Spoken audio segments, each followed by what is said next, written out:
Hello guys!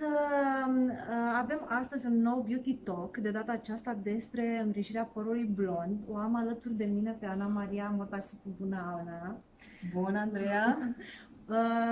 Lucrările ei le veți vedea de cele mai multe ori pe coperțile revistelor de beauty, iar părul meu este un produs al creativității ei și astăzi ne va vorbi despre itemurile, produsele pe care trebuie să le avem neapărat în trusa noastră de îngrijire a părului blond.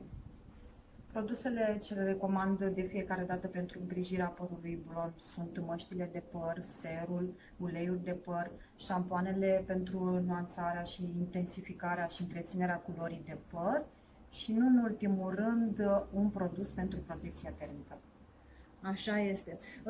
Întotdeauna m-am întrebat dacă pentru îngrijirea părului blond trebuie să avem un șampon hidratant sau unul de culoare. Cum alegem aici?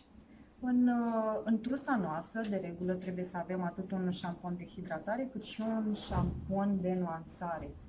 Le alternăm. Important. Da, și le alternăm. De regulă să folosim o dată pe săptămână masca de păr cu un șampon de nuanțare și întreținerea culorii acasă și în altă zi un șampon pentru hidratare. Nu le folosim împreună masca de hidratare cu șamponul de hidratare, deoarece nu ne mai place să avem și volum. Da, corect. Apropo de volum, eu am renunțat la balsamul de păr în favoarea serumului, pentru că mi se părea că balsamul îmi lipește firele de păr, fiind fine. Am făcut bine să aleg un ulei în defavoarea balsamului? Da, este foarte important să aplicăm un ulei de păr și putem să renunțăm la balsamul de păr, pentru că atât timp cât noi am folosit masca de păr, ne ajută mai mult firul de păr, pentru că ea penetrează în interiorul firului de păr, rămânând acolo să hidrateze pentru o durată mai lungă de timp. Foarte interesant. Când vorbim de styling-ul acasă și folosim placă sau ondulator, ai spus că este important să avem o protecție termică. Dar la ce interval de temperatură folosim ustensila propriu-zisă, respectiv placa sau ondulatorul? Da, ar trebui să le folosim la o temperatură de 160-170 de grade. Bineînțeles că temperatura se reglează în funcție de textura firului de păr, pentru că atunci când avem un fir foarte subțire, și spun foarte subțire că blondul este mai pretențios și atunci firul de păr el se subțiază, deoarece vopsitul se face mai des decât celelalte nuanțe.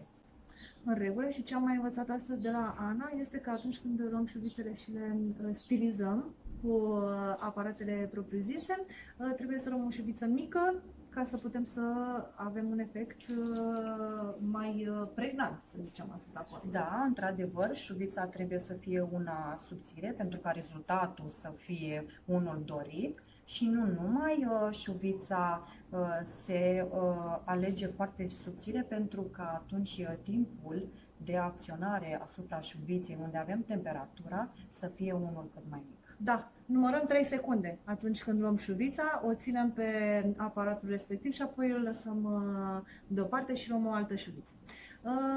Revenim și la partea de vopsire propriu-zisă. Înțeleg că pentru a avea un blond mai sănătos trebuie să-l vopsim mai des. Da, așa este, știu că pare ciudat, dar da, într-adevăr, vopsitul pe păr cu nuanță de blond trebuie să fie la un interval de 3-4 săptămâni.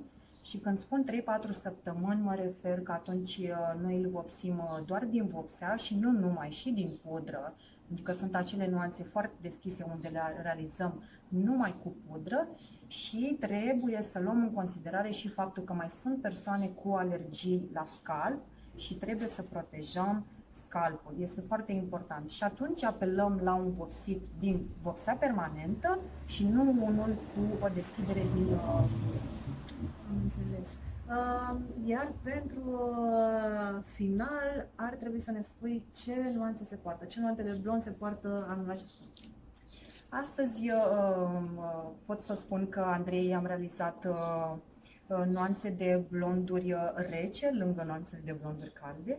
Da, anul acesta putem să ne jucăm cu nuanțele de blonduri calde între cele reci și apoi cele reci între cele calde, ca și când ar fi efectul de deschidere de la soare și nu în ultimul rând, cum sunt și bebelușii, baby highlights, da?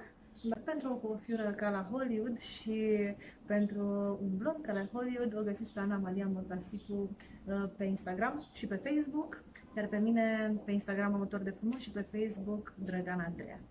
Ne auzim, sper că am avut insights de valoare pentru îngrijirea părului blond. La revedere!